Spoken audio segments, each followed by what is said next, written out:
Hi, and welcome to LinkAsia. I'm Thuy Vu. A historic election in India has ended with a smashing victory for the Bharatiya Janata Party, or BJP, and its allies.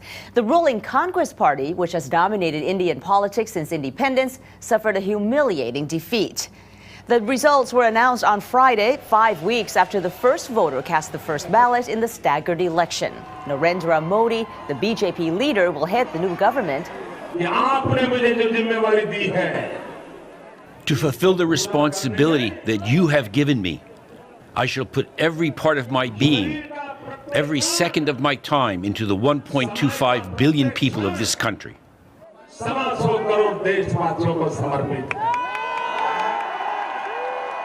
It does not appear as if Modi will have to rely on any of India's regional parties to govern. His campaign focused on economic development, a winning issue as India's growth rate has shrunk in recent years. A record turnout by 66% of India's 800 million voters indicated dissatisfaction with the ruling Congress Party's handling of the economy and its many corruption scandals. My demand is development of the country. The election also may signal the end of the Gandhi-Nehru dynasty. It has provided the country with 3 prime ministers. Congress party has done pretty badly. There's a lot for us to think about. And as vice president of the party, I hold myself responsible for what has happened. The problem is the party is so closely tied to the Gandhis, there are very few leaders in waiting. To give us some analysis of the results, we have our contributor from India, Ajoy Bose. Bose is a veteran political journalist, and we caught up with him after he had spent Friday night commenting on the election for Indian TV. Are you surprised by the results? Yes, certainly. I'm quite surprised at the extent of the BJP's smashing victory, because although we had expected the BJP to be the #1 party this election, and the Congress to be voted out, nobody except these exit polls had predicted that it would get such a huge majority. And it just shows that the marketing campaign, which sold Mr. Modi out of relative obscurity, has been just an amazing, unprecedented success.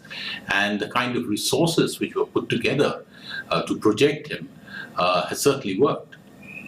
Ajoy, what worries you and others about Modi and his party? Well, Mr. Modi certainly has many sterling qualities, including a reputation for taking quick decisions, providing strong leadership. But there is also a certain degree of disquiet about Mr. Modi being a very dictatorial, autocratic figure who does not really brook any dissidence or any opposition. And I'm not just talking about his record, his slightly dubious record in, managing the, Hindu fundamentalist groups in Gujarat who went on a rampage against the Muslim minority. But he also has been fairly dictatorial in dealings with his own party members. And now that he's prime minister, he would require a far more inclusive and conciliatory approach to take everybody along. So I think these are the worries about Mr. Modi, whether he'd be able to show that degree of flexibility and the kind of people skills which are required to run the world's largest democracy. All right, thank you, Ajoy. Ajoy Bose is our contributor in India.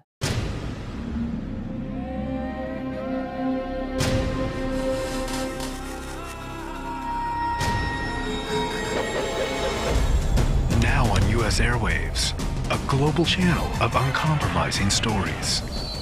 World news, documentaries, entertainment, and culture. Link TV, connecting you to the world. For more information, visit linktv.org.